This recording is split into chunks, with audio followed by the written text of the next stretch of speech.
कभी मेरी किसी बहन से मौत से पहले कहा है मौत के फरिश्ते ने, औरत क्या ये बेशर्माओं और बेहयाओं की तरह फिटिंग का लिबास पहन रही है, ये हराम है, इसको छोड़ दे, ये जहन्नम के। अल्लाह के रसूल फरमाते हैं बेपर्दा औरतों को मैंने उल्टा जहन्नम में लटके हुए देखा। तो फिर क्या करेगी? कभी कहा किसी ने, मौत ने कहा कभी? इसका मतलब यह है कि जिस हाल में हम जी रहे हैं, गौसे आजम फरमाते हैं सैयदना शेख अब्दुल कादिर जिलानी, ए लोगों सुनो, मौत जब आएगी, जरा सुनना, मौत जब आएगी तुम्हें हाल बदलने नहीं देगी। जिस हाल में मरना चाहते हो उसी में जीना शुरू कर दो। 22 साल का जवान है, फिल्म देख रहा है दिल्ली के सिनेमा हॉल में, उसको ये खबर नहीं है कि मौत बड़े नजदीक है। 1-1.5 घंटे के बाद तुझे दुनिया से, उसने सोचा भी नहीं था कि 22 साल का वो जवान जो जिम करके फिल्म देखने गया है, कड़ियल जवान है, अच्छी उसका जिस्म है, पर्सनालिटी मजबूत है, उसने कभी सोचा नहीं होगा। फिल्म देख के बाहर निकला, बाइक पे बैठा, कानों में उसने लीड लगाई और फिल्म गाना सुनता हुआ जा रहा है, मगर दिल का दौड़ा अचानक पड़ा और ऐसा साइलेंट अटैक हुआ कि वो बाइक रोक भी ना सका। बिल्कुल मौत आई तो बाइक गिर गई, उसके दिल के दौड़े की वजह से वो भी गिर गया।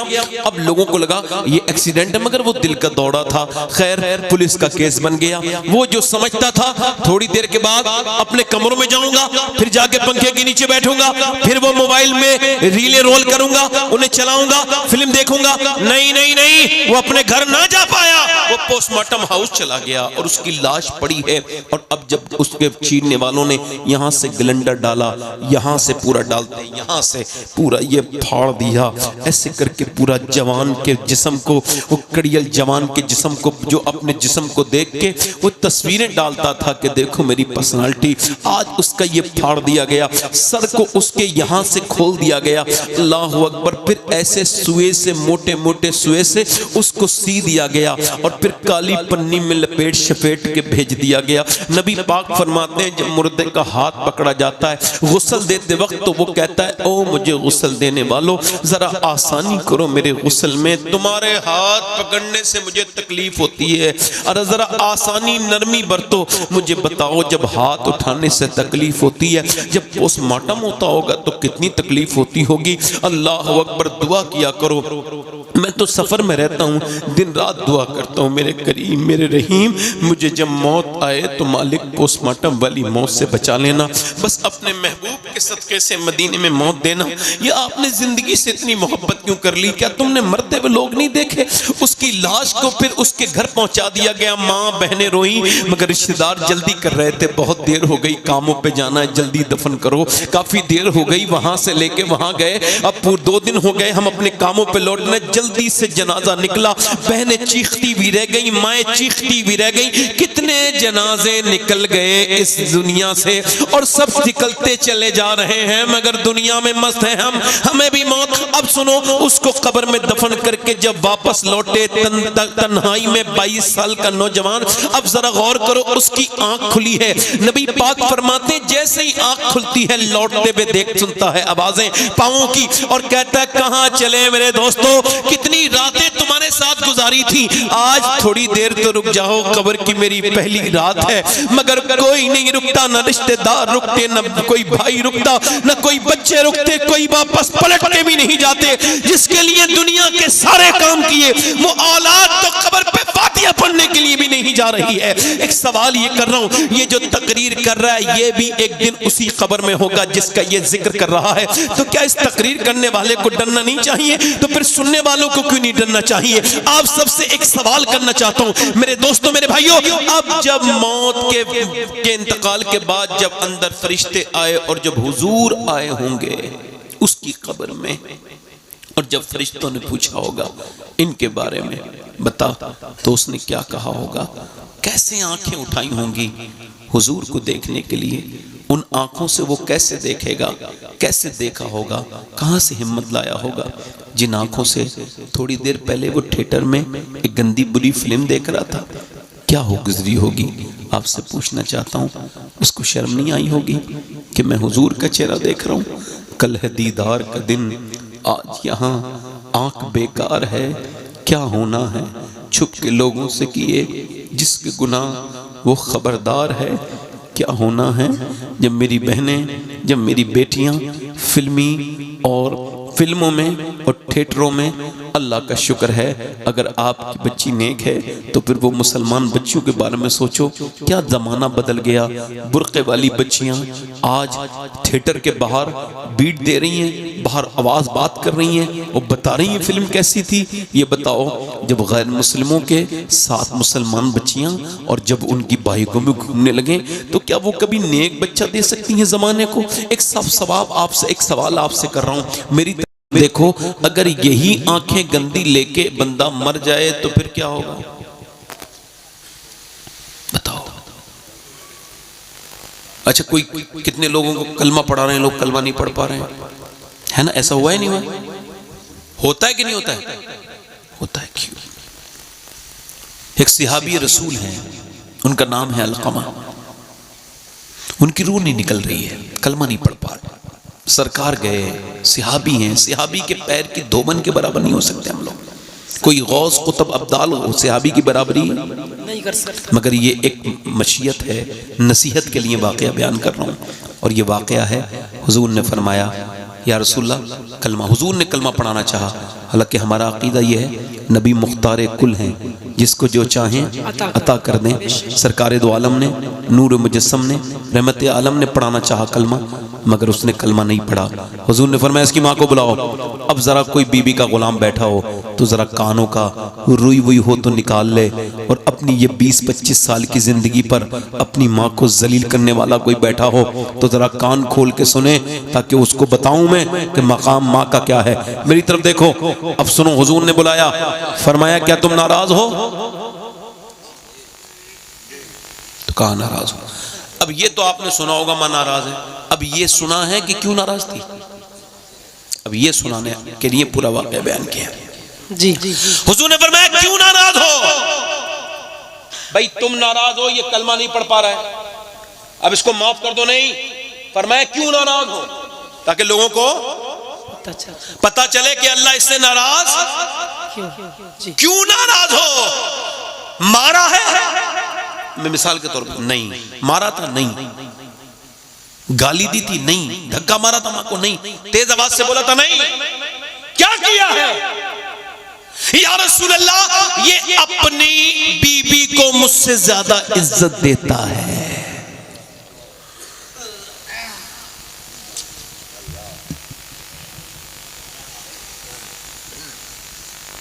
आला हजरत फरमाते हैं, लोग आला हजरत का नाम लेते हैं मगर जानते नहीं, उनको पहचानते नहीं। आला फरमाते हैं हम तीनों भाई सारी अपनी कमाई अपनी माँ के हाथ में रखते थे और फिर उससे मांगते थे, अम्मा ला खर्चे के लिए दे दे, ताकि उसकी ताजीम और तकरीम बनी रहे, इज्जत बनी रहे।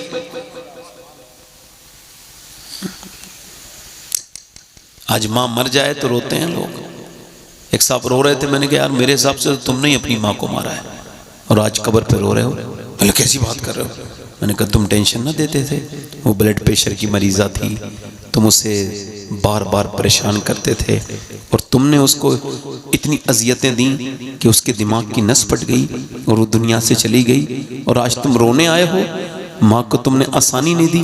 याद रखो, वो घर बड़ा खूबसूरत लगता है। कौन सा घर? जिसमें माँ हो, जिसमें बाप हो, चाहे बिल्कुल कच्चा मकान हो, झोपड़ी पड़ी हो, मगर माँ बाप बैठे हों तो महल से ज्यादा दिल लगता है, और अगर माँ बाप न हो तो कितनी खूबसूरत घर हो। हजरत सईदना मालिक बिन दीनार कहते हैं मैं हज करने गया था। बड़े कान खोल के सुनना, क्या करने? हज करने। जल्दी बोला करो जरा, क्या करने बोलो? हज करने गया था, हज करने गया था। फरमाते मैं हज करने गया तो मैंने दुआ की, या अल्लाह मेरा हज कबूल कर ले। फिर मैंने सोचा कितनों के हज कबूल हुए होंगे। कहते मैंने कुर्बानी उर्बानी करके सर मुंडाया और फिर ये सोच रहा था तो सो गया। तो नींद में मुझे ख्वाब में हातिफ गैब से आवाज आई, अल्लाह ने सबके हज कबूल किए हैं मगर हारून बिन मूसा बल्खी का हज अल्लाह ने कबूल नहीं किया। अल्लाह। अब कहते हैं मेरे दिल में तजस्सुस हुआ, देखूं डेहू मैंने जाके चेक किया, ए मोबाइल, ए बच्चे मोबाइल नीचे रख ले बेटे, बस रख, और बस ये रिकॉर्डिंग हो रही, ले लेना उनसे, सुनो। हाँ, मालिक बिन दीनार कहते हैं मैंने ढूंढा तो बल्खियों के खेमे अलग होते हैं। हज में क्या होता है, ये इंडिया के लोग हैं, ये पाकिस्तान के हैं, ये फला जगह के, ऐसा वहां होता है। तो कब मैं ढूंढने गया तो मैंने पूछा, भाई हारून बिन मूसा को जानते हैं बल्खी लोगों से? कहने लगे सबसे नेक इंसान है हमारे इस टूर में। मैंने देखा उसका एक हाथ नहीं है और वो पहाड़ की कोह में नमाज पढ़ रहा है और रो रहा है। फिर उसने दुआ मांगी और वैसी दुआ मांग के उसने मेरी तरफ देखा, कहा अस्सलाम वालेकुम मालिक बिन दीनार। मैंने कहा आप मुझे जानते हो? कहा मैं तो ये भी जानता हूँ कि तुम यहाँ क्यों आए हो। कहा क्यों आया हूँ? कहा ये बताने आए हो कि मेरा हज कबूल नहीं हुआ। कहा कैसे, क्यों नहीं हुआ? कहा साहब मैं 24 साल से आ रहा हूँ हज करने, काबे में आता हूँ, अल्लाह के काबे में इस्तलाम करता हूँ, हजर अस्वद को बोसा देता हूँ, एहराम बांध के आता हूँ और फिर काबे में रोता हूँ फूट फूट के, मालिक मेरे उस खता को माफ़ कर दे। रुकने यमानी के पास, रुकने इराक़ी के पास, रुकने शामी के पास, मैं मकाम इब्राहीम के पास, रुकने अस्वद के पास, मुल्तज़म के पास मैं दुआएं करता हूँ, ऐ अल्लाह मेरी गुनाह माफ़ कर दे। फिर मैं सही करता हूँ, सफ़ा मरवा दौड़ता हूँ, फिर मैं हज के 7वीं तारीख को पहुँच जाता हूँ मिना, और मिना में मैं दुआएं करता हूँ। फिर मैं अरफात चला जाता हूँ, अरफात के मैदान में रो रो के दुआएं करता हूँ जहाँ हुजूर ने दुआएं मांगी हैं, जहाँ अल्लाह सबके गुनाह माफ़ कर देता है, उस अरफात के मैदान में दुआ करता हूँ। और उसके बाद फिर मैं जाता हूँ, अरफात के बाद फरमाते हैं फिर मैं जाता हूँ, वो कहता है फिर मैं जाता हूँ मैं मुज़दलिफा में मगरिब इशा मिला के पढ़ता हूँ और असर और मगरिब मिला के पढ़ता हूँ, फिर इशा पढ़ के थोड़ी देर आराम करके फिर मैं मिना जाता हूँ, मिना से फिर कंकरी मारता हूँ, फिर काबे का तवाफ, फिर जो है वो काबे का तवाफ करता हूँ, सही करता हूँ, और फिर उसके बाद मैं अपने जानवर को कुर्बान करता हूँ। और फिर जब मैं दुआ कर रहा होता हूँ और बाल मुड़ा के, तब कोई अल्लाह का वली आके कहता है अल्लाह ने तेरा हज कबूल नहीं किया। कहा क्यों? कि मैं अपनी माँ का गुस्ताख हूँ, मैं शराब पीता था।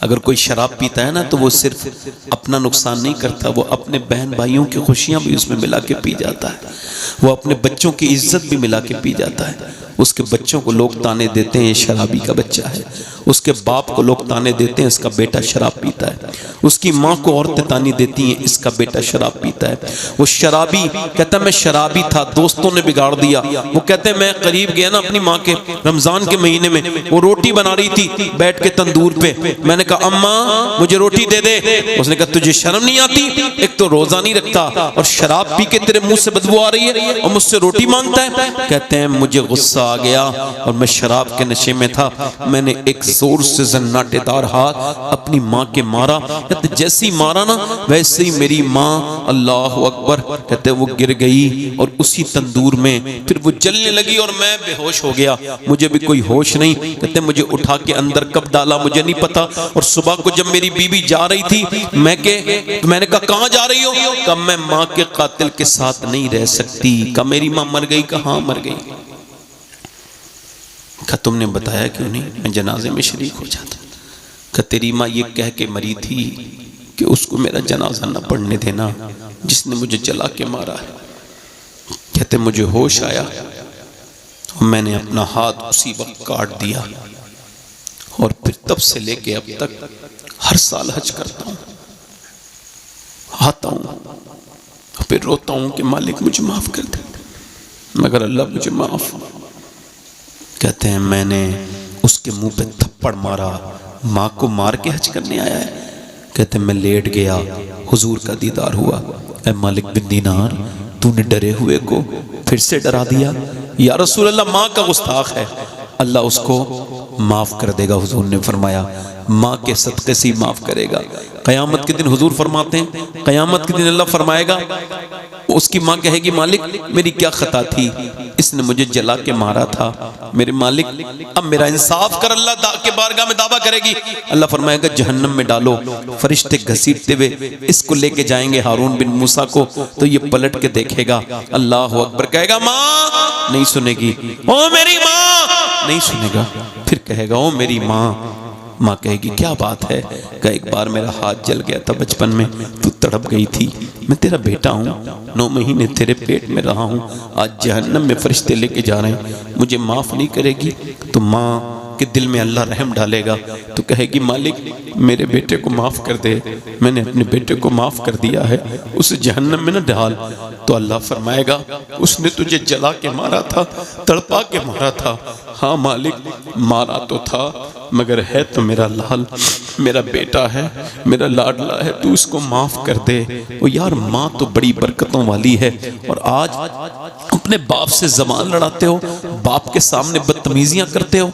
एक बात याद रखना, ये बाप वो बाप है, ये एक बार चला जाए तो फिर ये नेमतें मिलती दोबारा नहीं हैं। माँ बाप की खिदमत करके देखो, अल्लाह तुमसे राजी हो जाएगा। मेरे दोस्तों, मेरे भाइयों, आज के बाद इस बात को याद रखना कि एक सहाबी हैं, उनका कलमा नसीब, उनको इस वक्त कलमा पढ़ नहीं पा रहे हैं। क्यों? चूंकि इस वजह से कि माँ नाराज है, और ये हिकमत है, मशीयत है अल्लाह की। अल्लाह कयामत तक के मुसलमानों को दिखा देगा। वो ये बयान कर रहा है कि माओ को नजरअंदाज करने वाले और बीवियों की नजर में माँ बाप के सामने बदतमीजियां करने वाले याद रखें, नबी पाक से पूछा गया या रसूलल्लाह मुझ पे किसका हक है? फरमाया माँ का। फिर पूछा उसके बाद माँ का, फिर पूछा फरमाया माँ का, फिर पूछा फरमाया बाप का। अगर बीबी एक मर जाए तो दूसरी आ सकती है, और बीबी बदली भी जा सकती है, मगर मां बदली, बाप बदला। और ये मैं कोई सिर्फ तकरीर किसी बीबी के खिलाफ नहीं कर रहा हूं, मैं तो उस बहू के खिलाफ नहीं कर रहा हूं, उसको समझा रहा हूं। अगर तू आज अपनी सास की बुरी बातों पे सब्र करेगी तो कल तेरे बुढ़ापे में तेरे लड़के की बहू तेरी बातों पे सब्र कर लेगी।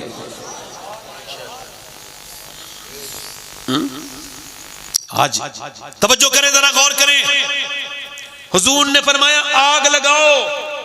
क्या करो? बोलो क्या करो? आग लगाओ। सहाबी को आग में जलाऊंगा तेरे बच्चे को। क्यों? कहीं तू नाराज जो है जहन्नम में जाएगा। अल्लाह अकबर। कहने लगी हुजूर मैंने अपने लाडले को माफ कर दिया। मेरे सरकार मैंने अपने बेटे को, जल्दी बोलो, मैंने अपने बेटे को, जल्दी बोलो, जरा दिल से बोलो, मैंने अपने बेटे को, जल्दी बोलो, मैंने अपने बेटे को। अभी ये आप पूरी बात सुनिए। माँ कह रही या रसूल अल्लाह मैंने अपने बेटे को, माँ, ये माँ माफ, इतने लफ्ज ही निकले थे।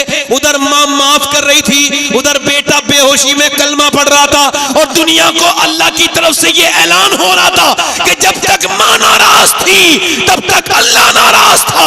माँ राजी हुई है तो परवरदिगार भी राजी हो गया। देख कर वालिदैन के रुख को, जिसके दिल में गुलाब खिल जाए, है ये कौल रसूल के, उसको एक हज का सवाब मिल जाए। सुभान अल्लाह, सुभान अल्लाह। बहुत किसको राजी करना है आज के बाद? माँ बाप। आज के बाद किसको राजी? खत्म कर दूं, टाइम बहुत हो गया। 5-10 मिनट और बोलो। जी जी जी 5-10 मिनट और बोलो। माशाअल्लाह, बोलता तो नहीं रहूंगा। ना ना ना ना ना ना ना, आपके हिसाब से नहीं, मैं अपने हिसाब से ही बोलता हूँ। आप जोर से बोले सुभान अल्लाह, सुभान अल्लाह। मुझे जो है ना, मैं आपसे पूछ नहीं रहा हूँ, मैं तो ये देख रहा था कि आप थक गए हो, तो फिर मैंने भी अपनी बात चले कर दिए। अल्लाह इतनी कबूल कर ले जितनी कर दी। जी जी जी। कुछ बातें मैंने समझा दी ना आपको। पहले तो शुक्र अदा करना है, दूसरा अपनी निगाहों की हिफाजत नौजवानों को करनी है, तीसरा माँ बाप से कभी ऊंची आवाज़ में, माँ बाप को कभी जवाब। हम असल में माँ बाप के हैं ग़ुलाम, और ग़ुलाम का कभी सर उठाने की हिम्मत नहीं। हम उसके ग़ुलाम हैं, उसका हक अदा ही नहीं कर सकते। अच्छा अब देखें, मेरी तरफ गौर करें। आज के ज़माने में बच्चों को औरतों ने मालूम है क्या किया है? आपको खबर ही नहीं हुई, औरतों ने बच्चों को मोबाइल के हवाले कर दिया है। हाँ, 50% बच्चे इस इंडिया के, उनकी आंखें कमज़ोर हो गई हैं मोबाइल देखने की वजह से। अगर यही हाल रहा तो अगले 5 साल 10 साल के अंदर हर घर में एक बच्चा होगा जो, जैसा ये होता है ना, ये ड्रग्स पीने वाला, इसको ना मिले तो ऐसी हर एक घर में एक आदमी पागल मिलेगा जिसे मोबाइल की धुन होगी।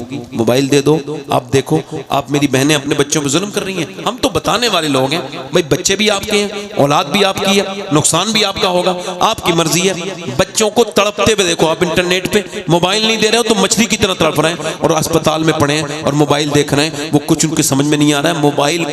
मोबाइल का ऐसा ये नशा चढ़ा है नौजवान नस्ल पर कि बच्चे जैसी जरा से बड़े हुए वैसे ही मोबाइल दे दिया आसानी से, उसके बाद फिर ले नहीं सकते, क्योंकि बच्चे को मोबाइल उसने मांगा नहीं था, पहली बार तुमने दिया था, अब वो अपनी मर्जी से छोड़ेगा। इसका मतलब यह है अगर मोबाइल की आदत डालोगे तो मोबाइल की आदत नहीं छूट सकती, और अगर नमाज की आदत डालोगे तो नमाज की आदत नहीं छूट सकती।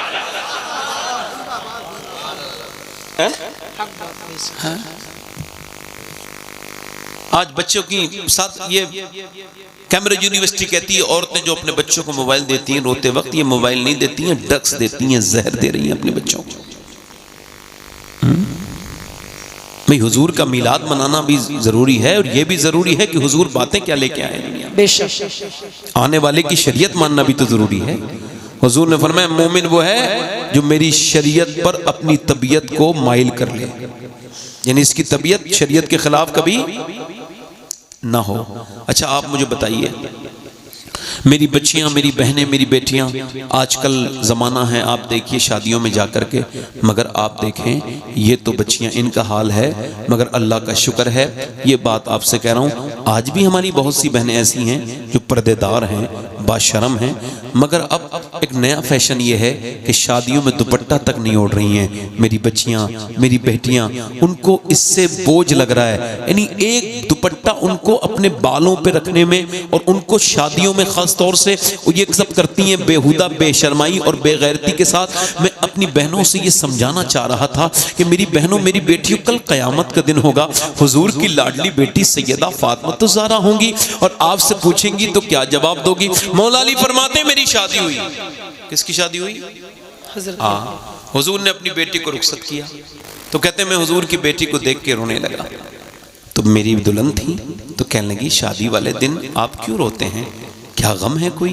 फरमाने लगे नहीं, मैंने देखा है लड़कियों के दिल में ये ख्वाहिश होती है जब वो दुल्हन बने तो एक जोड़ी नए कपड़े पहन लें, मगर आपको देख रहा हूँ चेहरे पे कोई शिकन नहीं, जबान पे कोई शिकवा नहीं, और दुल्हन जिस कपड़े में बन के आई हैं उसमें 17 पैमद लगे हुए हैं, वो 17 पैमद की चादर है। बस यही सोच के रो रहा हूँ कि हुजूर ने कितना आला आपकी तरबियत की है। और सैयदा उठी, उठने के बाद हाथ पकड़ा हजरत अली का और फरमाया ऐ मेरे सरताज, आप बिल्कुल भी दिल थोड़ा ना करें, मेरे अब्बा ने मुझसे फरमाया था मेरी बेटी फातिमा, अल्लाह कपड़ों से खुश नहीं होता, अल्लाह तो सजदों से खुश होता है, अल्लाह तो पर्दे से खुश होता है। आज एक आप भी हो, एक हम ही हैं। हुजूर अपनी बेटी के घर गए तो देखा चेहरा पीला है, क्या हुआ मेरी बेटी बड़ी कमजोर लग। अल्लाह का शुक्र है अब्बा, वो मेरी लाडली फातिमा क्या हो गया? अल्लाह का शुक्र है मेरे अब्बा, वो मेरी फातिमा बताना मेरी बेटी। कई बार पूछा तो पहले तो शुक्र अदा किया, मगर जब वालिद साहब ने कई बार पूछा, और बाप तो यूं ही बेटी को पूछ ले तो रोने लगती है, ऐसी मोहब्बत करती हैं बेटियां। आवाज दी बताना मेरी बेटी, अर्ज करने लगी अब्बा और तो कोई बात नहीं है, मेरे पेट से एक पत्थर बंधा है और मैंने 5 दिन से कुछ खाया नहीं, और कोई बात नहीं है अब्बा, बस दुआ फरमाएं। हुजूर ने सर पे हाथ रखा, फरमाया मेरी फातिमा तू जन्नत की औरतों की सरदारा है, अगर तूने आज 5 दिन से कुछ नहीं खाया तो तेरे बाप को आज 9 दिन हो गए, मेरे पेट से 2 पत्थर बंधे हैं। अम्मी आयशा फरमाती हैं हुजूर ऐसे हाथ उठाते थे और दुआ फरमाते थे। जब हुजूर के पेट पे 2 पत्थर बंध रहे थे, दुआ कर रहे थे, मैं करीब गई, देखूं किसके लिए दुआ करते हैं। जब करीब गई तो हुजूर दुआ करते थे, अल्लाह मेरी उम्मत कभी भूखी न मरे मेरी। और इसका असर है, अल्लाह का शुक्र है, हुजूर की उम्मत पे असर है। हमने देखा और मैंने ये वसीयत कर दी है, मैं सैयद हूँ फिर भी, और ये तकरीर में हर जलसे में करता हूँ, यहाँ भी बता रहा हूँ मेरे भाई, मैंने वसीयत की है कि जब मैं मर जाऊँ तो अगर एक जूता मिल जाए किसी मुंह में उसका, लड़की का, वो जो फिलिस्तीन की बच्चियों में से, उन लड़कियों में से एक लड़की का, तो मेरे सीने पे रख देना। मैंने ये वसीयत की है कि मेरे दफन से पहले, ताकि अल्लाह उस जूते की बरकत से मुझे माफ कर दे, मेरे लिए आखिरत की राहें आसान कर दे। वो कौन बच्ची है मालूम है? वो वही हैं जिन्होंने ये बयान दिया है, हम जब रात को सोते हैं ना तो बुर्का ओढ़ के सोते हैं, पहले कुरान पढ़ते हैं फिर बुर्का ओढ़ के सो जाते हैं। कर रात को तो कोई औरत बुर्का ओढ़ के नहीं सोती। फिलिस्तीन की बच्चियों से पूछा गया आप क्यों सोती हैं? कि जब बम गिरते हैं ना, बम गिरते हैं और ऊपर से जब मलबे बनते हैं, घरों में से निकलती हैं सुबह को लाशें, तो हम ये सोच के बुर्का ओढ़ के सो जाते हैं कि जब सुबह को हमारी लाशें निकलें तो पर्दे में होनी चाहिए, बेपर्दा नहीं होनी चाहिए, ताकि क़यामत के दिन हुजूर से मुलाकात हो तो हम अर्ज कर दें, ऐ अल्लाह के रसूल, ऐ मेरे पैगंबर, हमारे बच्चे के चले गए, उनको भूख से उनकी आंतें सूख गई, उनके बदन सूख गए और वो भूख से मर गए। हमारे जवानों को लाशें नहीं मिली, मगर हमने कभी आपका ये शरीयत और ये पर्दा नहीं छोड़ा। या रसूल अल्लाह, क़यामत में हम पे कर्म कीजिए। ओ यार मेरे दोस्त, मेरे भाई, मैं तुझसे पूछना चाहता हूँ, अपनी बहनों से भी पूछना चाहता हूँ कि अब क़यामत का दिन होगा तो बताओ फिर कौन सा दिन होगा? इतनी जुल्म हुए, उनके बच्चों को मार दिया गया। क्या तुम बता सकते हो? किसी के पास कोई एक डेटा है, एक आदमी के पास, जो बताए कि एक लड़की ने इस्लाम छोड़ के यहूदी बन गई हो?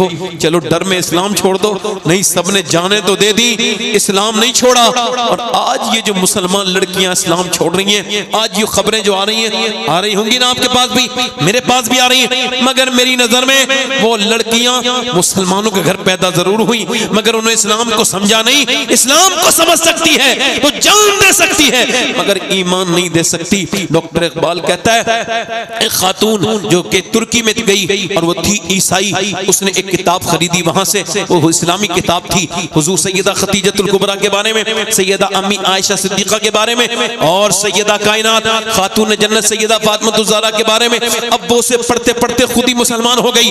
उसके इलाके में कोई दूर दूर तक मुसलमान नहीं था। उसने 700 औरतें एक साल में मुसलमान कर ली, अपनी खालाजाद, खाला, फूफी, सबको उसने मुसलमान कर दिया। अब छुपती थोड़ी है ये चीजें। अंग्रेजों ने उसको पकड़ लिया और कहा इस्लाम छोड़ेगी कि नहीं, और उसको कुएं के अंदर लटका दिया, और कुएं के अंदर सांप और बिच्छू हैं। कहा बोलता बता, तुझे अंदर डाले या इस्लाम छोड़ती है? उसने कहा एक रात की मोहलत मिल सकती है। कहा बिल्कुल। अंग्रेज खुश हो गए, काम हो गया, छोड़ो। बिल्कुल ठीक है, ये जब छोड़ेगी तो जो पहले लाए हैं इसके हाथ पे वो इससे पहले छोड़ देंगे। इसने मियां सुबह को जब गए, बोले क्या ख्याल है? कहा डाल दो उस कुएं में। कहा क्यों? तूने रात क्यों मांगी थी? इस वजह से नहीं मांगी थी? कहा ये सोचने के लिए थोड़ी मांगी थी, अल्लाह से बातें करने के लिए मांगी थी। मैंने कहा था मालिक, मैंने अर्ज की थी मालिक मैं एक कमजोर औरत हूँ, इस इलाके में मेरे जरिए तेरा दीन आया है और मैंने इस्लाम को यहाँ पे फैलाया। मालिक अगर जब नीचे मैं गिरूंगी और सांप और बिच्छू जब मुझे काटेंगे मेरे करीम, मेरे रहीम, तो कहीं ऐसा ना हो मालिक कि मेरी चीखें निकल जाएं और मैं हिम्मत हार जाऊं। लिहाजा मुझे हिम्मत देना परवरदिगार। वो कहती है मैंने अपने रब से कह दिया है और मुझे उम्मीद है कि मुझे डाल दो, मैं चीखूंगी नहीं, चाहे कितने बिच्छू काटे, चाहे कितने सांप काटे। अल्लाहू अकबर। अंग्रेजों ने ये जज्बा बोल देखा तो बोला ऐसा कर, अब हमें भी कलमा पढ़ा के मुसलमान कर दे। जब एक ताहिरा की हिम्मत का ये आलम है तो करबला की ज़ैनब की हिम्मत का आलम क्या? अपनी बहनों को, बेटियों से ये कहना कह के जा रहा हूं, मेरी बेटियों कल ना कहना कि हमको बताना था। ये दुनिया मुख्तसर है, न कोई जवान जवान रहा, न कोई बूढ़ा बूढ़ा रहा। हम सब मौत के करीब हैं। जवानी तो पुरानी हो जाएगी, चेहरों की, वो कल तक जिनके साबुन पे फोटो लगते थे तो फिर साबुन बहुत बिकते थे, आज उनकी सूरतें इस लायक नहीं कि वो आईने में देख सकें, डर जाती हैं, चेहरे पे झुर्रियाँ आ गई हैं उन औरतों के।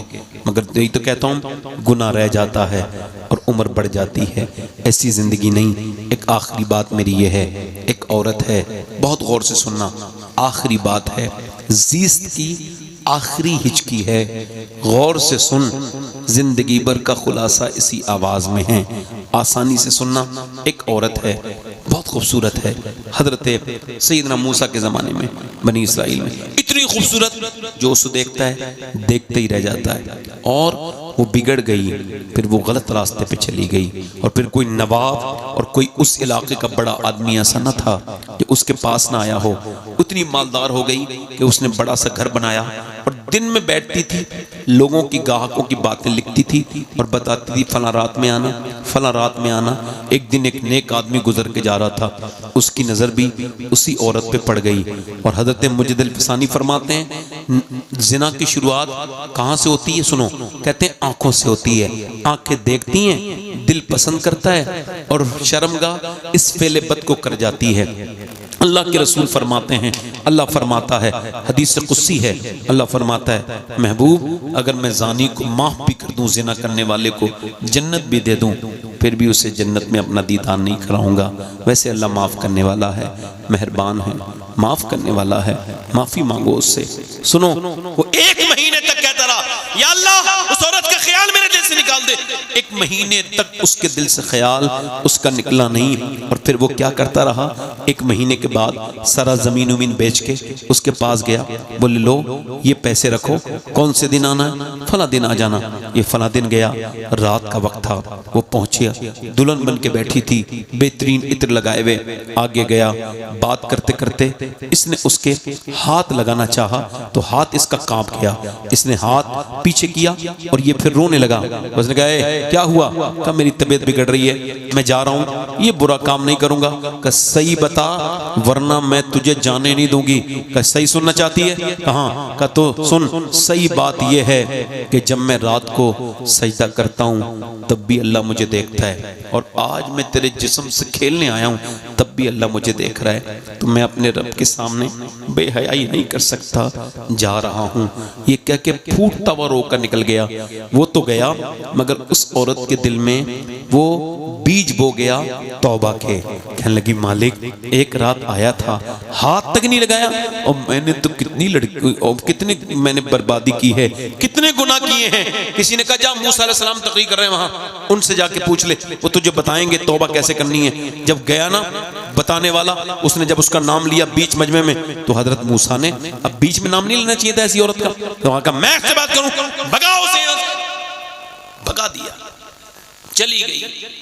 मगर दरवाजा बंद करके फिर रोई। मालिक मूसा ने भगा दिया, ये बता तू भगाएगा तो कहाँ जाऊंगी? ज़मी भी खुदा की, ज़मा भी खुदा का, मकीन व मकान ला मकान भी खुदा का, गुनाहगार बंदे कहाँ जा सकेंगे? खुदा की खुदाई से बाहर निकल के रो के बोली, मालिक मैं मानती हूँ मैंने बहुत गुनाह किए हैं, मेरी तरह दुनिया में कोई गुनहगार नहीं, कोई इतनी पापन नहीं होगी, इतनी गुनहगार औरत कोई नहीं है, मगर अगर मेरे गुनाह ज्यादा हैं तो तेरी रहमत से ज्यादा तो नहीं है। ये कह के फूट फूट फूट के रोई, सिसक सिसक के, बिलक बिलक के रोई। दरवाजे पे दस्तक होने लगी, या अल्लाह देख कोई मेरा ग्राहक आया है, मगर दरवाजा नहीं खोला। फिर जोर से दस्तक दी, डर गई, दरवाजा खोला, सामने हजरत सैयदना मूसा अलैहिस्सलाम खड़े थे। आप क्यों आए हैं? आपने मुझे भगा दिया था। फरमाने लगे, मुझे क्या खबर थी, अभी अल्लाह ने जिब्राइल को भेजा और फरमाया मूसा जा मेरी बंदी से कहना अब वो रोना बंद कर दे, उसके रब ने उसके सारे गुनाह माफ कर दिए हैं, उसके आंसुओं को कबूल कर लिया है। कहने लगी, क्या वो इतना मेहरबान है? हाँ, मेरी पूरी जिंदगी के गुनाह उसने 20-25 मिनट के आंसुओं में। हाँ, वो फरमाता है तेरे आंसू तो बहुत निकले हैं। अल्लाह फरमाता है, मूसा मेरा कितने गुनहगार बंदा हो, उससे कह दे बस इतना रो ले तौबा के साथ, सच्ची तौबा कि उसके आंसू गाल तक ढलक के आ जाएं, मैं सारे गुनाह माफ कर दूंगा। एक बार तो रो लो यार, पैसे के गम में बहुत रोए हो, पैसे के अल्लाह के लिए रो लो। एक बार तो उसके सामने रोना बनता है। बस अपनी ज़िंदगियों को तब्दील करो। हुजूर का मीलाद भी मैंने आपको सुनाया, हुजूर के पैगाम भी सुनाए। और ये देखो, ये मुझे ये 1 बजने वाला है। एक सवाल करता हूँ, हुजूर तो हमारे लिए दुआ करते हैं, ये बताओ आप में से कितने लोग ऐसे हैं जो हुजूर के नाम पे जान दे सकते हैं? दोनों हाथ उठा के बताओ, नीचे हाथ कर लो, सोच समझ के हाथ उठाओ। जो हुजूर के नाम पे जान दे सकते हैं दोनों हाथों पर उठाएं। यहाँ जान लेने देने की बात नहीं है, मगर इम्तिहान लिया जा रहा है। दोनों हाथ इंशाल्लाह नीचे हाथ कर ले। तो जान दे सकता है, कुछ भी कर सकता है ना। तो कितने लोग ऐसे हैं जो आज से हुजूर के नाम पे जान भी दे देंगे और आज से 1 मुट्ठी पूरी दाढ़ी भी दिखा लेंगे? वो इस महफिल में खड़े हो जाएं। आओ इधर आओ, खड़े हो जाओ। आपकी दाढ़ी है, आप आ जाओ, आओ इधर आ जाओ। आप भी आ जाओ भाई, आ जाओ। जो दाढ़ी रखा है वो इधर आ जाए। आ जाओ, शर्माए नहीं। जो गाली बकता है वो नहीं शर्माता। आ जाओ। 100 शहीदों का सवाब है 1 सुन्नत पर। आपने धोखे में उठाया था क्या? तो आ जाओ, यहाँ पे खड़े हो जाओ, यहीं पे खड़े रहो, बस यहीं पे। कोई तीसरा आशिक रसूल है, 100 शहीदों का सवाब 1 दाढ़ी पर। आओ आओ, सुभान अल्लाह, सुभान आ जाओ आ जाओ। देखो, मैं जब मरूंगा ना तो मेरे लिए ये बख्शिश की जमानत बनेंगे ये लोग। ये हो गए माशाअल्लाह 4 मेरे भाई हो गए। 5वां कोई है पंजतन पाक का मानने वाला? 5वां पंजतन पाक का मानने वाला। कहा था फांसी पे झूलते हुए किफायतुल्लाह काफी, सैयद किफायतुल्लाह काफी मुरादाबादी ने, कोई गुल बाकी रहेगा ना चमन रह जाएगा, है पर रसूलुल्लाह का दीने हसन रह जाएगा। कि ये शुक्र इस वजह से अदा करो कि शुक्र से तुम्हारी नेमतें बढ़ेंगी, बेशक नेमतें बढ़ेंगी। हजरत मूसा अलैहिस्सलाम गुजर के जा रहे थे तो एक आदमी की आंखें भी नहीं थी, तो वो अंधा था, नाबीना था, और वो फालिज में था, और वो पड़ा था एक तपती हुई रेत पर।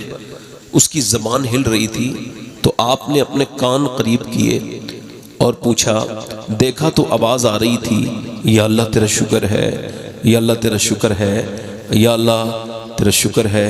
तो हजरत मूसा ने कहा, यार तेरी आंखें ठीक नहीं और तेरे पाँव ख़राब हैं, तू फालिज में है, फिर भी शुक्र किस बात का अदा करता है? रोने लगा।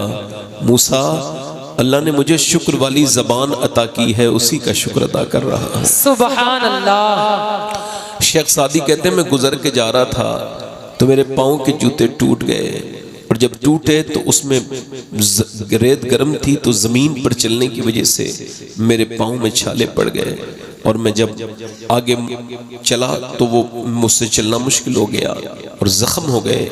मैंने दुआ की, मौला इतना तो दे दे कि जूते ख़रीद लूँ। कहते हैं ये दुआ कर रहा था ना, तो मैंने एक मोड़ पे देखा एक बंदा खड़ा है, उसके दोनों पाँव नहीं है। मैं सजदे में गिर के बोला, मालिक मुझे माफ़ कर दे, मेरे पाँव तो हैं, इस तेरे बंदे के पाँव ही नहीं हैं। आपका शुक्र अदा करने का दिल नहीं करता है ना, तो जाओ मुरादाबाद के अस्पतालों में, जो लोग वेंटिलेटर पे रखे हैं, जाओ दिल्ली के अस्पतालों में। मेरे और आपकी तरह, मेरे और आपके रिश्तेदार, करीबी भाई बाप, कितने लोगों के आईसीयू में हैं, सांस लेने में दिक्कत है, बिल्कुल वेंटिलेटर पे। बेटा कह रहा है मुझे आपसे अपने बाप से मिलना है, डॉक्टर कह रहा है 24 घंटे में 5 मिनट का टाइम है, तुम जितना चाहो मिल लेना। तो बेटा जा रहा है और आईसीयू रूम में खड़े हुए रो रहा है, और रो के अपने बाप के पाँव को चूम के कहता है, ऐ मेरे बाप, जब तू जिंदा था तेरी अहमियत का मुझे अंदाज़ा नहीं हुआ, जब तू ठीक ठाक था, आज मौत के करीब आया है तो आज तेरे पाँव चूमने का मेरा दिल करता है, मगर अफसोस ये है कि जब तक तू बोलता था मैंने तुझसे बात नहीं की, तेरे पास नहीं बैठा। आज ज़िंदगी कितनी दुश्वार तरीन होती चली जा रही है, मगर इंसान गुनाहों के पीछे भाग रहा है। एक बूढ़ा आदमी है, 90 साल की, उसकी 80 साल की उम्र है, सांस लेने में दिक्कत हो गई, अस्पताल में भर्ती हुआ। 1.5 दिन में जो उसका बिल आया 90,000 आया। तो डॉक्टर को देख के रोने लगा। कहा बड़े मियाँ पैसा ज़्यादा लगता है, हम कुछ कम कर देंगे। कहा नहीं नहीं, अल्लाह ने इतना मुझको अता किया है, इतना अता किया है कि खड़े खड़े अस्पताल ख़रीद सकता हूँ। कहा फिर रो क्यों रहे हो? कहा बस रो रहा हूँ। कहा बताओ ना। कहा इस वजह से रो रहा हूँ कि तेरे इस मशीन से, ऑक्सीजन से मैंने सांस लिया है 1.5 दिन, तो तूने 90,000 का बिल बिठाल दिया। मैंने कभी सोचा ही नहीं कि 80 साल का बूढ़ा हूँ मैं, अल्लाह की हवाओं में सांस ले रहा हूँ। मैंने इस सांस को आज समझा है कि ये सांस लेना कितनी बड़ी नेमत है। मेरे दोस्तों, मेरे भाइयों, अपने रब से प्यार करो, उससे मोहब्बत करो। वो तुम्हारा रब है, उसी ने तुमको पैदा किया है, उसी की तरफ तुम्हें पलटना है। जैसे तुम्हारे दादा परदादा, मेरे दादा परदादा, रिश्तेदार हल्के हल्के चलते चले जा रहे हैं, ऐसे ही न कोई जवान जवान रहेगा, न कोई बूढ़ा बूढ़ा रहेगा, न कोई बच्चा अपनी बचपन की हालत में रहेगा। ज़माना बदल रहा है और ये मौत के करीब तरीन कर रहा है।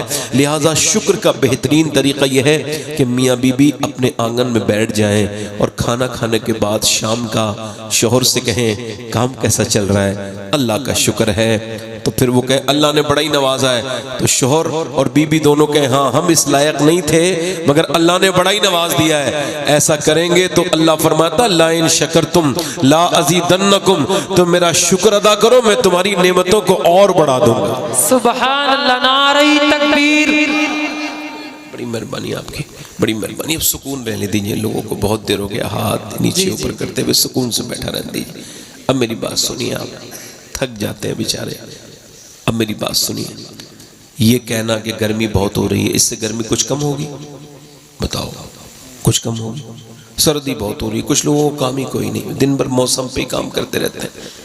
एक बार मदीने में हवा तेज चल रही थी, किसी सहाबी ने सिर्फ इतना कहा हवा बड़ी तेज चल रही है। हुजूर ने फरमाया ना, ऐसे ना कहो, ऐसे कहो मेरा रब चला रहा है तो हवा बड़ी तेज चल रही है। हाँ, तो आज से नौजवानों अगर मालदार होना चाहते हो तो शुक्र शुरू करो। जो नौजवान लड़के बैठे हैं उनसे कह रहा हूं, आपकी सेहत ठीक है, बगैर दवाइयों की जिंदगी चल रही है, तो 2 रकात नमाज रोज पढ़ा करो कि अल्लाह तेरा शुक्र है बगैर किसी दवाइयों की जिंदगी चल रही है। अपनी जिंदगी में तब्दीली करें। अब बताएं खैरियत से हैं आप लोग? जोर से बोले ना अल्हम्दुलिल्लाह, अल्हम्दुलिल्लाह। और किसी को ना बताया करो अपनी परेशानी गम, हाँ किसी को ना बताओ। मौला अली फरमाते हैं जब तक तूने अपनी परेशानी बताई नहीं ना, तेरी इज्जत तेरे हाथ में है, और जब तूने बता दी तो तूने तो अपने आप को रुसवाई के दरवाजे पे खड़ा कर दिया। ये थोड़ी करना है। गौस पाक फरमाते हैं बड़े पीर शेख अब्दुल कादिर जिलानी, सबको हाल बताओगे तो बेहाल हो जाओगे, हाल उसे बताओ जो हाल बदल सकता है, और वो कौन है? वो रब है हमारा। उसको अपनी बात कहो, तुम्हारी कोई बात किसी से नहीं बताएगा, ये रो के सुनेगा, हंस के उड़ाएगा। किसी को राज़दार न बनाओ, अल्लाह को अपनी बातें बताओ, है ना? इंशाअल्लाह अल्लाह खुश रखे आपको। ये रबीउल अव्वल का प्रोग्राम है और हमारे शान अरब भाई बहुत अच्छी नात पढ़ते हैं माशाअल्लाह। हमारे चचा ज़रा पुराने मिजाज के इंसान हैं, उन्होंने पुरानी दुनिया देखी है, उनको खबर है कि पहले इतनी लंबी नातख्वानी का उसूल, मगर अब चूँकि नौजवान पसंद करते हैं तो नातख्वां भी इसी वजह से पढ़ते हैं, चूँकि नौजवानों को पसंद है। तो चूँकि शान अरब भाई बहुत अच्छी नात पढ़ रहे थे, अल्लाह ताला इन्हें सलामत रखे। और आप सबके लिए दुआ कर रहा हूँ, छोटी मोटी बातों को माफ़ करते रहा करें। मैं तो कह रहा हूँ बड़ी बातों को भी माफ़ कर दें। सीने पे बोझ रखने का क्या मतलब है? माफ़ करो, ऐट ख़त्म करो। कोई तो किसी के कहने से तुम बुरे हो नहीं सकते। किसी ने कहा अरस्तु से गधे के बच्चे, तो वो मुस्कुराने लगा, तो उसके शागिर्द बोले हुजूर ये आपको गधे का बच्चा कह रहा है। कहने लगे आप मुस्कुरा रहे हैं। फरमाया तो क्या करूं, इसकी अकल पे ना मुस्कुराऊं? मैं इंसान का बच्चा हूं, ये मुझे गधे का बच्चा कह रहा है। जी। अब वो आदमी कौवे को देख रहा है, कान नहीं देख रहा है। किसी ने कहा कौवा कान लेके, तो कौवे को नहीं देख रहा है, कौवे को देख रहा है, कान नहीं देख रहा है। किसी के बुरा कहने से कोई बुरा हो जाएगा?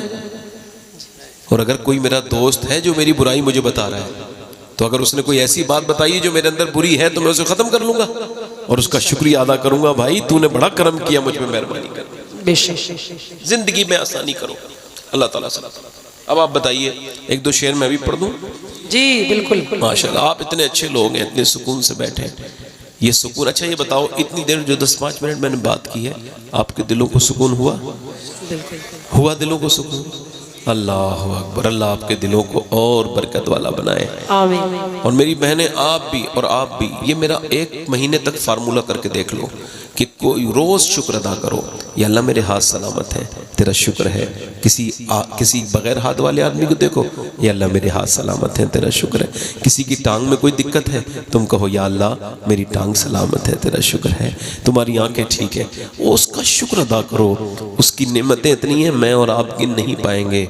और गौसे आज़म फरमाते हैं, शुक्र, विलायत की शुरुआत भी शुक्र से होती है, और विलायत अपने इंतहा को भी शुक्र पर ही पहुँचती है। बेशक। अल्लाह। मैंने शुक्र पर बहुत गुफ्तगू की है, हमारे काफ़ी लोग बैठे हैं। मैं 2-3 शेर इस वजह से पढ़ना चाहता था कि आपका थोड़ा सा तबीयत और अच्छी हो जाए। इजाज़त है पढ़ दूँ? माशाअल्लाह। मैं आपसे नहीं कहूँगा कि आप सुभान अल्लाह कहें। वैसे एक बात बता दूँगा, हमारे यहाँ जब कोई सुभान अल्लाह कहता है तो उसको 90 नेकियाँ मिल जाती हैं। सुभान अल्लाह। अब आपके यहाँ कोई गरीब आदमी बैठा हो मेरी तरह नेकियों का, तो वो सुभान अल्लाह ज़रूर कहे। इसे हल्का ना समझे, ये अल्लाह का जिक्र है। अल्लाह का जिक्र हल्का होता नहीं कि किसी आलिम ने कह दिया चलो ठीक है, मौलाना कह रहे हैं, शायर साहब कह दो। नहीं नहीं, आप समझें, गौर करें। जब कोई कहे ना आपसे कि इस बात को ये हल्का, नहीं नहीं नहीं, मेरे नबी फरमाते हैं ये ज़बान पर तो सुभान अल्लाह जो है ना, ये ज़बान पर हल्का है, मगर जब तुलेगा ना तो मीज़ान पे बहुत भारी हो जाएगा। बेशक। सुभान। अगर तुम्हारा एक बार का सुभान अल्लाह उसने कबूल कर लिया तो सारी जिंदगी के अमाल वही कर्म कर देगा। वो 1 मिनट में पढ़ता हूँ 2-3 शेर। ऐसा नबी से कहना जो मदीने को तू जाए, ऐसा नबी से कहना जो मदीने को तू जाए, तेरे दर की आरज़ू में ये दीवाना मर न जाए, तेरे दर की आरज़ू में। ये मेरे साथ आप भी पढ़ें तो आपको पढ़ने और सब और सुनने दोनों का सवाब मिलेगा। मैं जो शेर पढ़ रहा हूँ वो ऐसे पढ़ो, तेरे दर की आरज़ू में ये दीवार। आवाज अभी और निकलेगी, हल्का सही को बढ़ाइए भाई। तेरे दर की आरज़ू में ये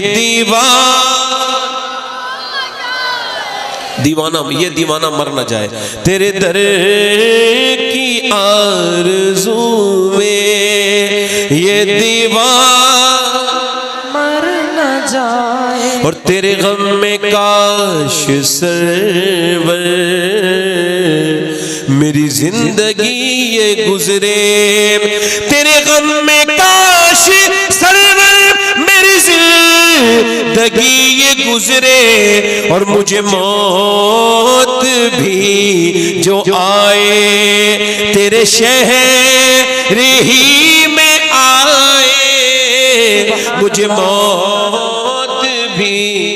सुभान अल्लाह जिंदाबाद। जो मैंने पहले मिसरा कहा था वो जरा आप सब बुजुर्ग लोग ना पढ़े, हम बच्चे बच्चे पढ़ लें। तेरे दर की आरज़ू में ये दीवार मर न जाए, तेरे दर की आरज़ू में ये दीवार मर न जाए। और जब जिक्र जन्नतों का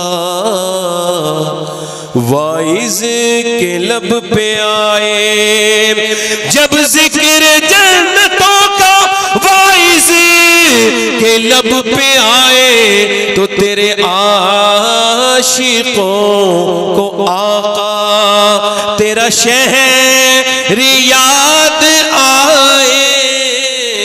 सुभान अल्लाह बहुत खूब। एक शेर और पढ़ देता हूँ जी अता। शेर समझाऊंगा नहीं, आप ऐसे समझ लेना। सोचो तो कैसा होगा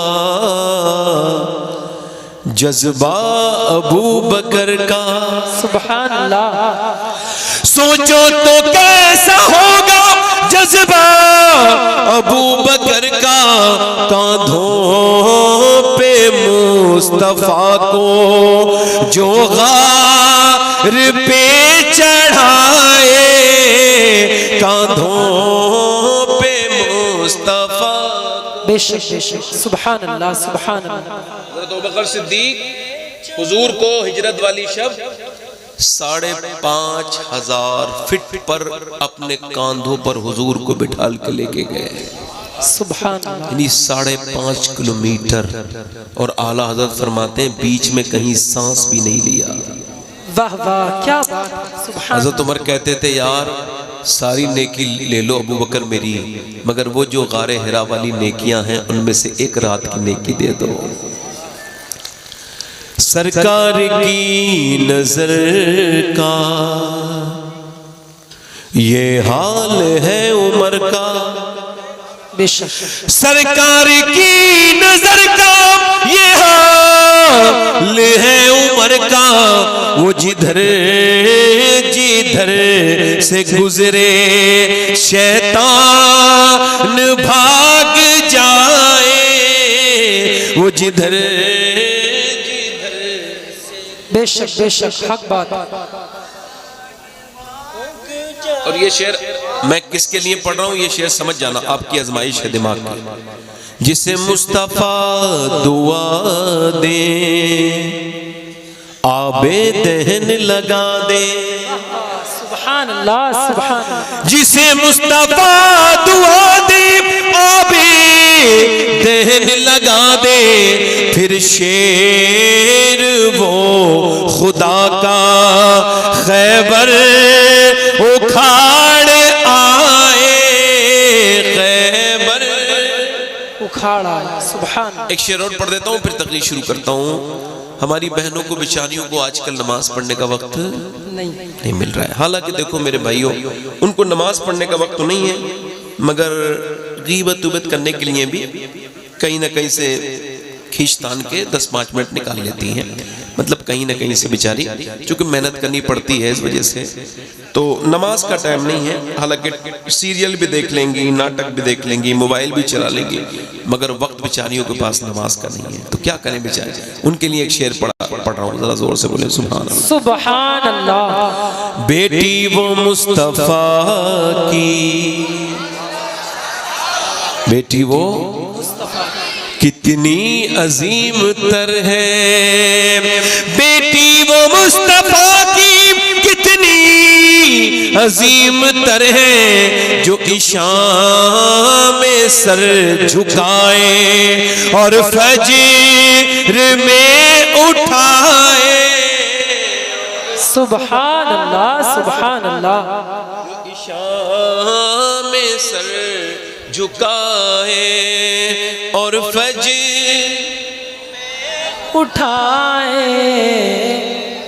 बहुत खूब, जिंदाबाद।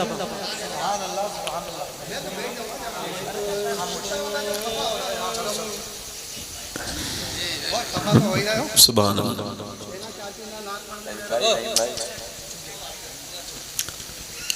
अगर यही हाल रहा,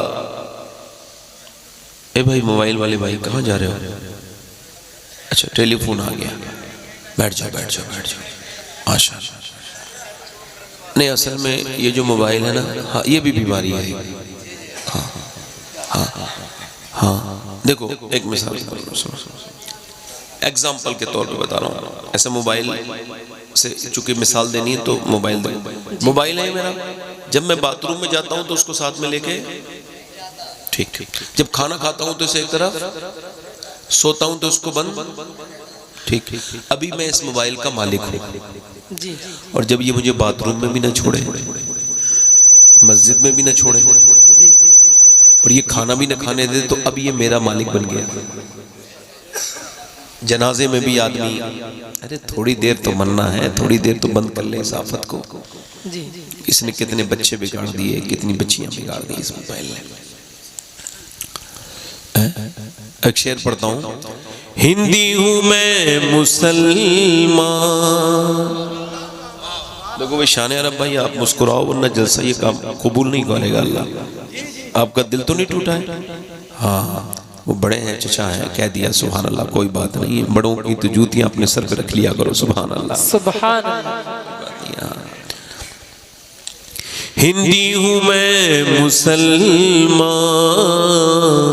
हिंदुस्तान वतन है। हिंदी हूँ मैं मुसलमान, हिंदुस्तान वतन है। ख्वाजा का हूँ दीवाना, कोई हाथ तो लगाए, कोई हाथ। बस मैं अपनी तकरीर शुरू कर रहा हूँ, बस खत्म कीजिए। इसमें बहुत कलाम है, इस कलाम में बहुत शेर है, मैं तक मुझे नारे नहीं चाहिए, ये को कम कर में देखिए सुने। ये हुजूर की मीलाद की महफिल है। बेशक। किसकी? हुजूर की मिलाद। हम क्या करने आए यहाँ पे? हुजूर की मीलाद की खुशी क्या करने आए हैं? मनाने आए हैं। अब देखो झगड़ा नहीं करना आज के बाद, और किसी भी आदमी से बहस न करना। जी बिल्कुल। चूंकि अल्लाह फरमाता है ए महबूब आप फरमाइए कि जब अल्लाह का फजल आए और रहमत आए तो लोग क्या करें? फबिज़ालिका फलियफ़रहू, कि वो फिर खुशी मनाएं। बेशक सुभान। क्या करें? जिसके यहाँ बच्चा पैदा हुआ तो माँ खुश हो गई कि नहीं हो गई? माँ बन गई। बाप खुश हुआ, बाप बन गया। दादा को खुशी क्यों हुई? दादा बन गया, पोता आ गया। दादी क्यों खुश हुई? पोता आ गया। नानी नाना नवासा आ गया। बहने भतीजा आ गया। फूफी बन गई। खाला क्यों खुश हुई? खाला बन गई। सारे घर वाले जिनका ताल्लुक है, जिनका रिश्ता है, वो खुश हो जाएंगे। उनसे कहने की जरूरत नहीं पड़ेगी कि खुश हो जाओ। ना कोई गम खुश खुद अपनी मर्जी से कर सकता है, ना खुशी कोई अपनी मर्जी से मना सकता है। खुशी होती है जब कोई खबर आ जाएगी अच्छी तो खुशखबरी है, अब इंसान खुश हो जाएगा। अब आपने कोई बहस नहीं करनी है, जिसका आता है वही खुशी मनाता है। पूरा मोहल्ला खुश नहीं होता, पूरा शहर खुश नहीं होता। हाँ कितनी भी दूर बैठा हो, अगर अपना हो तो खुश हो जाता है, अगर उसको खबर पहुंची है तो खुश हो जाएगा। आज के बाद आपने कोई बहस नहीं करनी, किसी से कोई आपने जिरा नहीं करनी, और बिला वजह की कोई बात नहीं करनी। आपने कोई किसी से बहस नहीं करनी। देखो एक आदमी दिल्ली में उतरा है, ओमान से, कतर से, दुबई से, कहीं से भी वो आया है वापस, उसने लैंडिंग की है, उसकी फ्लाइट आई है दिल्ली। उसके बाद इमिग्रेशन ऑफिसर के सामने जब वो गया है तो उसने कोई खुशी नहीं मनाई, सिर्फ ठप्पा लगा के बाहर कर दिया। उसे पता था कि ऐसे लोग रोज आते हैं, उसको क्यों खुशी होगी। ये 4-5 साल के बाद लौट के जब अपने गांव में आया तब पूरे गांव ने खुशी नहीं मनाई, जब मोहल्ले में आया तब कोई खुश नहीं हुआ। मगर जैसे ही दरवाजे पे दस्तक हुई और जैसे ही दरवाजा खुला, बेटी जाके रोने लगी, अम्मी मेरे अब्बा आ गए। अल्लाह अकबर। फिर बाप बेटा बोला मेरे अब्बा आ गए। बाप बोला मेरा बेटा आ गया, बरखुरदार आ गया। माँ बोली मेरा लाल आ गया। बीबी बोली मेरे सरताज आ गए। यानी जिसका आया उसने खुशी मनाई। अब सुनो, जब नबी पाक की विलादत मीलादुन नबी, नबी की पैदाइश की खुशखबरी जब हिंदुस्तान में आई तो देवबंद वालों ने कहा खुशी न मनाना, वो आने वाला हमारी तरह है। सहारनपुर वाले बोले खुश कोई मत हो, वो तो हमारी तरह बशरी आया है, उसकी क्या खुशी मनानी है, हमारा इससे क्या ताल्लुक है। नदवे वालों ने कहा खुशी न मनाना। मगर जैसे ही ये हुजूर की मीलाद की खुशखबरी बरेली में पहुंची, मेरा इमाम बोला सबसे औला वो आला हमारा नबी, सबसे वाला वो वाला हमारा नबी। क्या खबर कितने तारे खिले छिप गए, पर न डूबे न डूबा हमारा नबी। कौन देता है देने को मुंह चाहिए, देने वाला है सच्चा हमारा नबी, देने वाला है सच्चा। तो जिसका आया उसने खुशी मनाई। उम्मे सुलैम, देखो हुजूर की मोहब्बत दिल में रखो। उम्मे सुलैम हाफिज ज़ाबी कहते रिवायत करते हैं कि जब हुजूर उनके घर दोपहर में आराम करते हैं ना, तो वो हुजूर का मुबारक पसीना एक शीशी में जमा कर लेती है। सुभान। सही रिवायत है। और सिहाबिया कौन? हुजूर की सहाबी होता है, एक होती है सिहाबी, सिहाबिया। तो ये मेल फीमेल, ये मुअन्नस मुज़क्कर। जी ठीक। अब हुजूर ने एक दिन पूछा कि ये जो तुम मेरा पसीना इकट्ठा करती हो उसका क्या करती हो? मालूम है हुजूर का पसीने का हाल क्या है? सिहाबा हुजूर का पता नहीं पूछते थे। सूंघते थे, जिस गली में से खुशबू आ रही उधर ही चल देते थे, उधर ही सरकार होते थे। इमाम फरमाते हैं क्या महकते हैं महकने वाले, सुभान अल्लाह। बू पे चलते हैं भटकने वाले।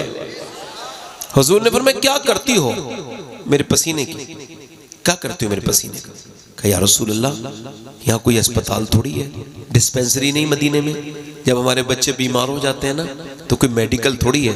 या रसूल अल्लाह, यरकान हो जाए, पीलिया हो जाए, बुखार आ जाए तो फिर क्या करते हैं? बस एक कतरा आपका पसीना मुंह में टपका देते हैं, बच्चे को अल्लाह शिफा अता कर देता है। सुभान अल्लाह, जल्दी बोलो सुभान अल्लाह सुभान अल्लाह। और क्या करती हो? का हुजूर जब रोटी बनाती हो ना तो फिर आटे में एक दो कतरे डाल देती हूँ, इससे मेरे घर की रोटियां खुशबूदार हो जाती हैं। अब माज़अल्लाह कुछ लोग इतने बदतमीज़ हैं, कहते हैं नबी हमारी तरह है। बताइए ये कितनी गलत बात है? आप मुझे बताइए, अगर आप ये करें नबी हमारी तरह है तो अब आप ऐसा करें कि अपना दिन भर का पसीना इकट्ठा करें और शाम को अपनी बीवी से कहें लो ज़रा आटा गूंदो, तो ये 2-3 मेरा पसीना है 2-3 बूंदे डाल देना। वो कहेगी अरे पागल हो गया, दिमाग ख़राब हो गया, किसी अस्पताल में दिखाओ, अजीब अजीब बातें करने लगा है मेरा आदमी, अपना पसीना डलवाने की बात कर रहा है। हुजूर की शान, जितने बच्चे दुनिया में आज तक आए हैं, देखो अब तुम आरिफ साहब आपके सारे गांव वालों को मैं एक दावत दे रहा हूँ, अगर कोई दुआ अब तक कबूल ना हुई हो, कोई बे औलाद बैठा हो, तो जब मैं हुजूर की मीलाद बयान करूँ तो आप दुआ मांगना शुरू कर देना। अगर कोई परेशान बैठा हो, क्योंकि जैसी हुजूर का मीलाद बयान होता है बुजुर्गों ने लिखा है अल्लाह की रहमत झूम जाती है। हुजूर की मीलाद, सरकार की पैदाइश, यानी पैदा तो सारी दुनिया के बच्चे हुए हैं। और देखो बच्चा जब पैदा होता है तो हुजूर की जो दाई है लेडी डॉक्टर, उनका नाम है सैयदा शिफा, वो फरमाती बच्चा जब पैदा होता है ना तो पहले बच्चा के पहले गंदगी बाहर आती है, उसके बाद बदबू आती है और उसके बाद बच्चा आता है। उसकी नाक माँ की आंख से जुड़ी हुई होती है नहीं? और उसके बाद बच्चा पूरा गिलाजत में उसका चेहरा धोया जाता है। आज भी यही उसूल है, बच्चा जब पैदा होगा गंदे नहलाया जाएगा। अब सुने, वो फरमाती है मगर मैं जब आमना के घर गई तो ये पहला बच्चा था, उसके आने से पहले बदबू नहीं आई, बल्कि ऐसी खुशबू मैंने सूंघी जो अपनी जिंदगी में कभी सूंघी नहीं थी, ऐसी अजीब खुशबू मैंने सूंघी। और जब नबी पाक तशरीफ लाने वाले थे पूरे घर में उजाला हो गया, सुबह सादिक का वक्त नूर ही नूर आ गया। फरमाती और जैसे ही नबी पाक तशरीफ लेकर के आए हैं, कहती हुजूर तशरीफ लाए तो मैंने देखा नाफ कटी हुई थी, पूरा चेहरा चमक रहा था, आप मखतून थे। अब जरा तवज्जो करें, गौर करें मेरी बात पर। वो कहती है मैंने गोद में लिया, जिन हाथों में सरकार को मैंने गोद में लिया उन हाथों की खुशबू कई हफ्तों तक नहीं गई, मैंने आमना के हाथ में दे दिया। सैयदा आमना फरमाती है मैंने सोचा कि अपने बेटे की आंखों में सुरमा लगाऊं तो देखा वो तो सुरमगीन पहले से आया है, उसके तो कुदरत ने सुरमा लगा के भेजा है। मैंने सोचा कि अपने लाल की आंखों में मैं सुरमा लगाऊं तो सुरमा लगा हुआ था।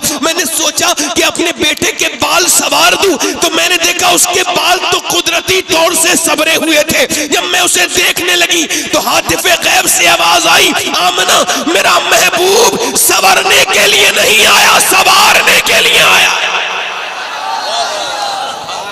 जोर से बोलो, जोर से बोलो सुभान अल्लाह। नहीं समझे बात को आप? हुजूर आए तो कैसे आए? संवारने के लिए, यतीमों का सहारा बन के। लोग लड़कियों को मार देते थे, हुजूर जब पैदा हुए तो पूरे साल मक्के में लड़के ही पैदा हुए, सुभान, कोई भी लड़की पैदा नहीं हुई, हुजूर रहमत बन के आए। आज तो मिलाद मनाना चाहिए मेरी बहनों को, मेरी बेटियों को, हाथों में झंडियां लेके अपने बच्चों के हाथ में देनी चाहिए, लो मेरे बेटे। क्यों? क्योंकि सुनो बेटियों की इज्जत क्या थी, जिंदा दरगोर करते थे। तो सुनो मेरे भाइयों, जब लोग जिंदा दरगोर करते थे ना, बेटियों की पैदाइश पर मातम करते थे, तो नबी पाक ने फरमाया तुम अपनी बच्चियों को जिंदा दफन करते हो, मेरी बेटी फातिमा मेरे दिल का टुकड़ा है, सुभान, मेरे जिगर का, जल्दी बोलो मेरे जिगर का, आए हाय हाय। इस पे जरा प्यार से इसको दोहराओ तो तुम्हारे दिल में मोहब्बत पैदा होगी इस जुमले से, मेरे जिगर का टुकड़ा। जरा हुजूर की बेटी का मकाम समा, क्या फरमाया? फातिमा मेरे जिगर का टुकड़ा है। ये बेटियों की इज्जत किसने दी? हुजूर फरमाते हैं जिसका बाप दुनिया से चला जाए। कौन? और फिर बहनें छोड़ के जाए हैं, और फिर फरमाते हैं भाई उसका कुर्बानी दे दे, अपनी बहनों की शादी कर दे, परेशानियां उठा के ब्याह दे, एक दो बहन जितनी भी हों। फिर फरमाते हैं वो बिल्कुल बेफिक्र रहे, क़यामत के दिन वो मेरे साथ ऐसे जन्नत में जाएगा इसी मेरी एक उंगली दूसरी उंगली के पास रहती है। ये किसने खत बताओ सुनाई बात? ये कितने इतनी बड़ी बहनों को बुलंद किया। लोग तो अपनी माँ बाप के मरने के बाद अपनी बहनों के गलों में रस्सी डाल के अपनी माँ के और उसको मंडी में नीलाम करके आते थे। सरकार ने फरमाया माँओं के साथ बदतमीजियां करने वालों, माँ के कदमों के नीचे जन्नत है। माँ के कदमों के नीचे जन्नत है। हुजूर तशरीफ लेकर के आए, सरकार आए तो सारी रहमतें लेकर के आए। माओ की क्या इज्जत पड़ी और आज माओ की क्या इज्जत है बताओ? आज बाप से जबान नहीं लड़ा रहे हैं बच्चे। बाप मर जाए तो उसकी कब्र पे रोते हैं, उसके लिए तीजे 40 में का इंतजाम भारी करते हैं, मगर जीते जी उस बाप से बात नहीं करते, उससे जबान लड़ाते हैं। जब मर जाए तो ये कौन सी मोहब्बत है आपकी? जरा आप गौर करें, माँ का क्या मकाम है। आप सबसे एक सवाल कर रहा हूं, मेरी तरफ देखो। हो सकता है ये मेरी जिंदगी की आखिरी तकरीर शुरू हो रही हो। बोलो हो सकता है, डरो मत, कह दो हाँ हो सकता है। मैं अपने आप बारे में कह रहा हूं, आपको डरने की जरूरत नहीं। मुझे पता है मेरे भाइयों, मौत जब आएगी तो आज तक किसी शराबी से मौत ने ये नहीं कहा है शराबी चल न शराब छोड़ दे, कल तुझे मर जाना है। एक दिन भी तौबा का कभी मिला किसी को? बताओ, कभी किसी से कहा? मौत ने कहा कभी किसी से तू कल मर जाएगा, नमाज पढ़ना शुरू कर दे? ओ गंदी अपनी आंखें करने वाले, अपनी आंखों को बर्बाद करने वाले, कल तू मर जाएगा, अपनी आंखों को साफ कर, तौबा कर ले। नहीं नहीं नहीं, अब जरा गौर करें,